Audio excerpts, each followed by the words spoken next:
तुम्ही जो आता प्रेममध्ये व्हिडिओ पाहिला तो क्रिएट करणं अगदी सोपं आहे. सर्व एडिटिंग तुम्हाला आपण या व्हिडिओमध्ये सांगितलं. चॅनलवरती कोणी नवीन असेल तर चॅनलला सबस्क्राईब करून ठेवा. आता तुम्हाला काय करायचं, हा व्हिडिओ क्रिएट करण्यासाठी कॅपकट पहिले तुम्हाला ओपन करायचं आहे. येथून बघू शकाल की ते आपण कॅपकट ओपन केले. कॅपकट ओपन केल्यानंतर तुम्हाला सिम्पली न्यू प्रोजेक्टचं ऑप्शन आपल्या त्यावरती क्लिक करायचं आहे आणि इथून तुमचा जो फोटो सिलेक्ट करायचा आणि इथून ॲड करायचा. फोटो ॲड केल्यानंतर खाली रेशोचं ऑप्शन मिळून जाईल, त्यावरती क्लिक करायचं आहे आणि खाली तुम्हाला 9.6 इथून रेशो होतो, इथून सिलेक्ट करायचा आणि बरोबर 9वरती क्लिक करायचं आहे. त्याच्यानंतर ह्याच फोटोवरती क्लिक करून 2 बटन हा फोटो सेट करायचा. फोटो सेट झाल्यानंतर खाली तुम्हाला ओव्हरलेचं ऑप्शन आहे, त्यावरती क्लिक करायचं. फोटोच्या पहिल्यांदा ठेवून पुन्हा ॲड ओव्हरलेवरती क्लिक करून हे आपण इमोजी PNG दिले इथून ॲड करायचं. हे PNG इथून ॲड केल्यानंतर खाली रिप्लेसचं ऑप्शन आहे, पुन्हा त्यावरती क्लिक करून तेच PNG इथून ॲड करायचं. आता आपल्याला काय करायचं, सिम्पली एक्सपोर्टवरती क्लिक करायचं आहे आणि इथून एक्सपोर्ट करून घ्यायचा हा व्हिडिओ.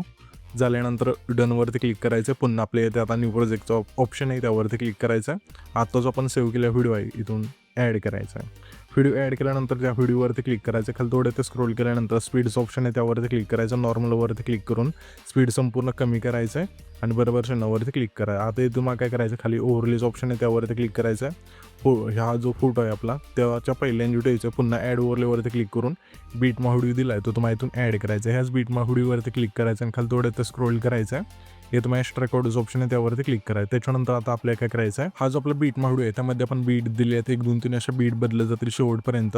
तर ह्या बीट आपल्याला जिथून चेंज होतील तिथून व्हिडिओ असेल इथून स्प्लिट करायचं. पहिली बीट आपली कुठे चेंज होते इथे चेंज होते, ह्याच व्हिडिओवरती क्लिक करायचं बॅकग्राऊंडच्या आणि स्प्लिटचं ऑप्शन आहे, त्यावरती क्लिक करायचं. पुढची बीट आपली इथे चेंज होते तर सिम्पली ह्याच व्हिडिओवरती क्लिक करू आणि स्प्लिट करा. अशा प्रकारे हा जो व्हिडिओ असेल तो शेवटच्या बीटमापर्यंत तुम्हाला स्प्लिट करायचा आहे आणि जो एक्स्ट्रा पार्ट असेल स्प्लिटवरती क्लिक करून डिलीट करून टाका. तर मी काय करतो, इथून सुरू आहे ना व्हिडिओ बीट नसतो इथून स्प्लिट करून घेतो. तुम्ही पण घ्या. येथे तुम्ही बघू शकाल की सर्व व्हिडिओ आपण बीट नसतो इथून स्प्लिट केलेला आहे. त्याच्यानंतर सिम्पली हा जो आपला पहिला व्हिडिओ आहे त्यावरती क्लिक करायचं. ॲनिमेशन्स ऑप्शन आहे खाली, त्यावरती क्लिक करून कॉम्बोमध्ये द्यायचं. यामध्ये तुम्हाला इफेक्ट न्यूज आहे स्लिप अँड स्लाइड 2चा, तो तुम्हाला इथून सिलेक्ट करायचा.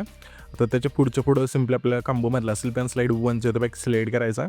पुन्हा आपल्याला त्याच्या पुढं सिम्पली आपल्या कॉम्बोमधला झूम 1चा तो बॅक सिलेक्ट करायचा.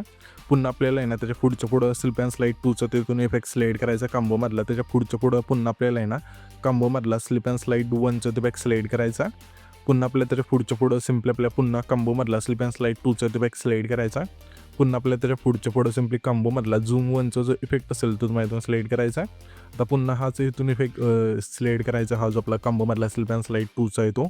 त्याच्यानंतर त्याच्या पुढं सिम्पली आपल्याला काय करायचं, कॉम्बोमधला स्लिप अँड स्लाइड 1चा तो बॅक सिलेक्ट करायचा. हा इफेक्ट तुम्हाला कॉम्बोमध्ये मिळून जाईल.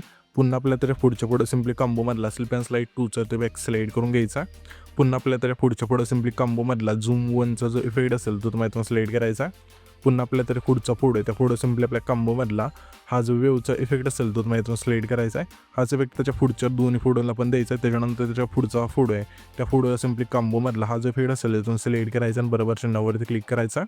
पुन्हा आपल्याला त्याच्या पुढं सिम्पली कॉम्बोमधला स्ट्रेच अँड डिस्टोचा जो इफेक्ट असेल तो तुम्हाला इथून सिलेक्ट करायचा. पुन्हा आपल्याला त्याच्या पुढं सिम्पली आपल्या कॉम्बोमधला डिस्टोर राईटचा जो इफेक्ट असेल तो तुम्हाला इथून सिलेक्ट करायचा आणि त्याच्या पुढं सिम्पली आपल्या कॉम्बोमधला डिस्टोर लेफ्टचा तो बॅक सिलेक्ट करायचा. पुन्हा आपल्या आता त्याच्या पुढचा फोटो आहे त्या सिम्पली कॉम्बोमधलाच झूम 1चा जो इफेक्ट असेल तो तुम्हाला इथून सिलेक्ट करायचा. पुन्हा आपल्या त्याच्या पुढं सिम्पली कॉम्बोमधला डिस्टो अँड स्ट्रेचचा जो इफेक्ट असेल तो तुम्हाला इथून सिलेक्ट करायचा. पुन्हा आपल्या त्याच्या पुढचा फोटो आहे त्या सिम्पली आपल्या कॉम्बोमधलाच हा जो आपला स्लाइड अँड व्ह्यूचा जो इफेक्ट असेल तो तुम्हाला इथून सिलेक्ट करून सिम्पली पहिल्यांदा ठेवायचा आहे. पहिल्यांदा आल्यानंतर खाली इफेक्टचं ऑप्शन आहे, त्यावरती क्लिक करायचं. व्हिडिओवरती क्लिक करू सिम्पली तुम्हाला इंट्रो आणि आउटरोमध्ये द्यायचा आहे. यामध्ये तुम्हाला इफेक्ट मिळून जाईल हॅलो ब्लरचा, तो तुम्हाला इथून सिलेक्ट करून बरोबर 9वरती क्लिक करायचा. त्याच्यानंतर पुन्हा पहिल्यांदा थांबायचं आणि व्हिडिओवरती क्लिक करून ग्लिच ऑप्शनमध्ये द्यायचं आहे. या ऑप्शनमध्ये आल्यानंतर तुम्हाला इफेक्ट मिळून जाईल सिम्पली क्रोमॅटिकचा, तो तुम्हाला इथून सिलेक्ट करा. ह्याची जी लेंथ असेल पहिल्या फोटोपासून शेवटच्या फोटोपर्यंत न्यायचे. नेल्यानंतर सिम्पली हा जो आपला 6 सेकंद आहे तिथला पुढे जिथं आपण स्प्लिट केला तिथे द्यायचं आणि व्हिडिओवरती क्लिक करून सिम्पली पार्टीच्या ऑप्शनमध्ये द्यायचं. यामध्ये तुम्हाला इफेक्ट मिळून जाईल सेकचा, तो तुम्हाला इथून सिलेक्ट करायचा. तर सिम्पली आपण सिलेक्ट करू आणि बरोबर 9वरती क्लिक करायचं आणि ह्या जे इफेक्टची लेंथ असेल 6 सेकंदाच्या व्हिडिओपासून आपल्या सिम्पली शेवटच्या फोटोपर्यंत न्यायची. ठीक आहे, फोटो व्हिडिओ एकच आलं. तर सिम्पली हे नेल्यानंतर ॲडजस्टवरती क्लिक करायचं आणि स्पीड आणि इंटेन्सिटी 10 ठेवून बरोबर 9वरती क्लिक करायचं आहे. आता पुन्हा 6 सेकंद तिथल्याच फोटोपाशी यायचं आणि पुन्हा व्हिडिओवरती क्लिक करून पार्टीच्या ऑप्शनमध्ये द्यायचं आहे. यामध्ये तुम्हाला इफेक्ट मिळून जाईल ब्लॅक फ्लॅश 2चा, तो तुम्हाला इथून सिलेक्ट करायचा आहे. तर सिम्पली आपल्याला इथून सिलेक्ट करूया आणि बरोबर 9वरती क्लिक करायचं. ह्याच्या इफेक्टची लेंथ असेल सिम्पली 6 सेकंदाच्या फोटोपासून शेवटच्या फोटोपर्यंत न्यायची. नेल्यानंतर सिम्पली हा जो व्हिडिओ असेल इथून आपल्याला क्रिएट होऊन जाईल. तर हा जो पण व्हिडिओ क्रिएट केला आहे तो सेव्ह करण्यासाठी वरती एक्सपोर्टचं ऑप्शन आहे त्यावरती क्लिक करायचा आणि सिम्पली इथून तुमचा जो व्हिडिओ असेल ना इथून एक्सपोर्ट होऊन जाईल.